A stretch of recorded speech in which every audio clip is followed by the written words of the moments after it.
I can't compare this to any other handhelds that I've looked at recently because this is more of a streaming device. Solid mind here, and the question is, should you buy the PlayStation Portal?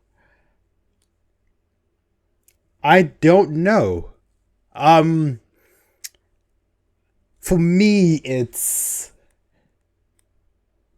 I guess if you want the PlayStation experience on a portable handheld, there's no other alternative that's better than the PlayStation Portal, and price wise as well.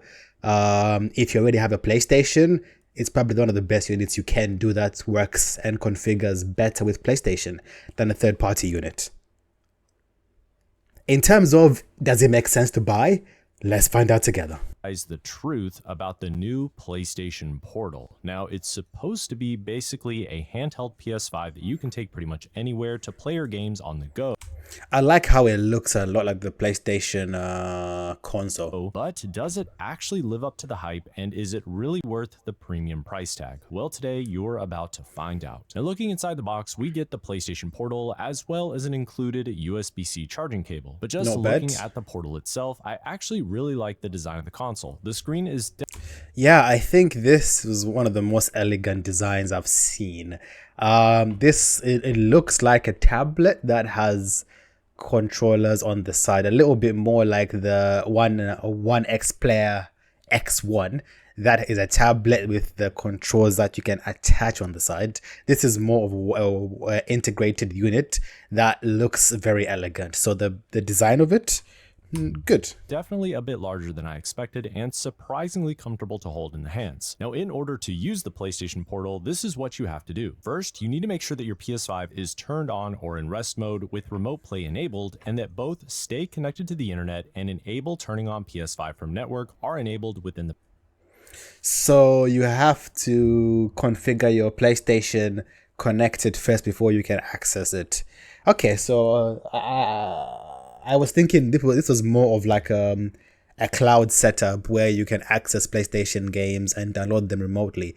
But I'm guessing this is more of like a mirroring device where it's useless unless it's I can't even say it. It mirrors exactly what the PS5 is doing. The power save settings. Next, connect both your PS5 and the PlayStation Portal to the same Wi-Fi network, preferably a 5 GHz internet. Hold on here. We need to talk. So this has to be on the same network. What about if you want to travel somewhere? Can you just leave your PC turned on and then take this with you remotely? And then change Wi-Fi connections? Internet connection for the best stability and experience. Then on the Portal's home screen, tap the Portal icon or press the X button to link your PS5 to the PlayStation Portal. And once connected, you're going to see your PS5's home screen on the Portal's display where you have full access to control and use your PS5 remotely. So now that everything is set up, what exactly can you use the PlayStation Portal as a controller for the PS5? What if someone comes over and you play some, I was gonna say FIFA, but that's no longer the name.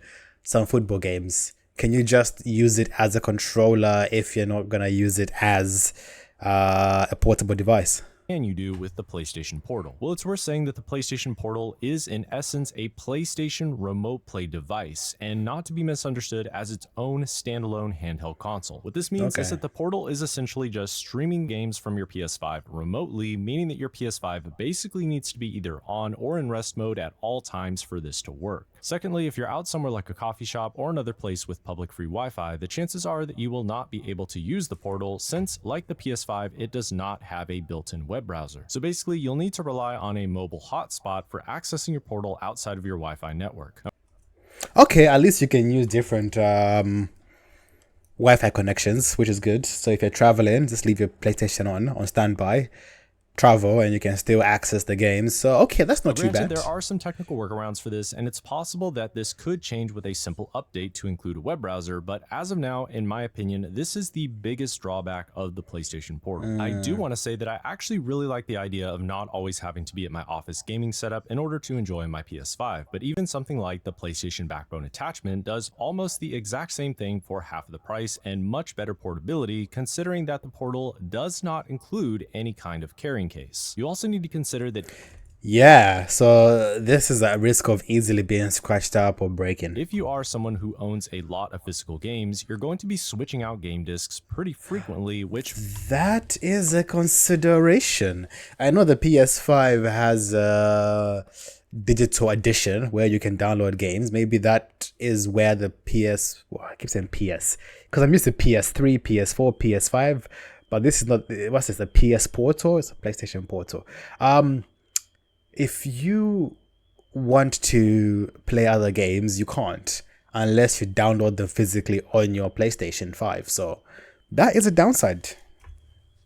further reduces the benefit of portability. And another thing I want to bring up is stick drift. What is going to happen if something like the PlayStation Portal starts to get stick drift? It's not like the DualSense Edge where you can simply replace the thumbstick. You're literally going to end up replacing the whole system entirely. And lastly is the compatibility with current PlayStation hardware, because the Portal does not connect to the original Pulse 3D headset, which means you'll need to either purchase the Pulse Elite headset or Pulse Explorer earbuds for wireless listening, or you can just get a pair of cheap earbuds and So you can't use Bluetooth on it then. use the good old-fashioned headphone jack. But all of that aside, let's talk about the core gaming experience with the PlayStation Portal. This thing will play both PS5 and PS4 games at 1080p resolution and a maximum of 60 frames per second, which is the highest output that PlayStation Remote Play 60 is pretty low when it comes to handheld gaming. It's reasonable. I can't compare this to any other handhelds that I've looked at recently because this is more of a streaming device. Yeah. they can handle. The overall quality and responsiveness is surprisingly really good over a Wi-Fi connection, but don't expect the same level of consistency over something like a mobile hotspot, which I found to be slightly more problematic. The battery life is also decent with an average gameplay time of around 8 hours. Now, another thing I do like about the PlayStation Portal is that you can be playing a PS5 game from your Portal while someone else is using the TV that your PS5 is connected to. So basically, this device allows you to continue playing your games without having to occupy the main family television. And that right there pretty much sums up the truth about what the PlayStation Portal really is. This is a luxury PlayStation Remote Play device, and it's not to be mistaken for its own standalone handheld console. If you found this video... So basically, the PlayStation Portal is a glorified tablet that can stream video from the PlayStation 5 that has controllers attached to it. Because when traveling, it's harder to use because if you're using mobile hotspot, the lag will be a lot. It works better when you're linked to the exact same Wi-Fi in your house. Would I get this if I was in a place where, let's say, we only had one TV? To be fair, for that price, you can buy your own TV. But I guess it's more about, you know, it's a cool accessory. So should you buy this? Should you buy this is the question. My answer is yes, if you have a PS5, you live in a family where access to, you know, the television is dependent on who wants to watch TV. You also don't want to go out too much, but you want to enjoy your games. Let's say it's nighttime, just in your bed, relaxing, playing.